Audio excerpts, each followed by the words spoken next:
ঈদের দ্বিতীয় দিন আমরা সকল বন্ধুরা মিলে চলে গিয়েছিলাম সিরাজগঞ্জের চৌহালি উপজেলা। নাগরপুর উপজেলার পশ্চিমে অবস্থিত এই চৌহালি উপজেলা। সকল বন্ধুরা মিলে অতি আনন্দের সাথে চলছি আমরা। ছোটোবেলা থেকে আমাদের মধ্যে অনেক বেশি বন্ডিং।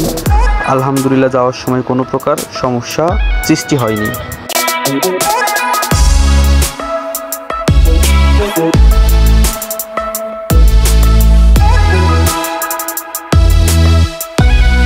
চৌহালি পৌঁছানোর পর আমরা সবাই মিলে সিদ্ধান্ত নেই নৌকা দিয়ে নদীর মাঝে জেগে ওঠা চরে ঘুরতে যাব।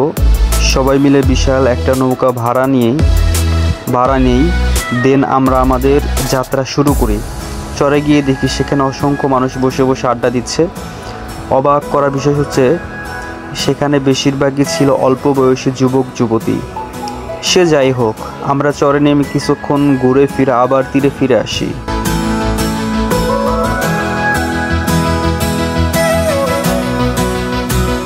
সন্ধ্যার পরে আমরা বাড়ির উদ্দেশ্যে রওনা দিলাম। এদিন আবার আমাদের এক বন্ধুর জন্মদিন ছিল। জন্মদিনের কেক কিনে নিয়ে চলে গিয়েছিলাম শামসুল হক সেতুতে। সেখানে সবাই মিলে বন্ধুর জন্মদিন সেলিব্রেট করি এবং খুবই ভালো লাগে সেই দিনটি আমাদের।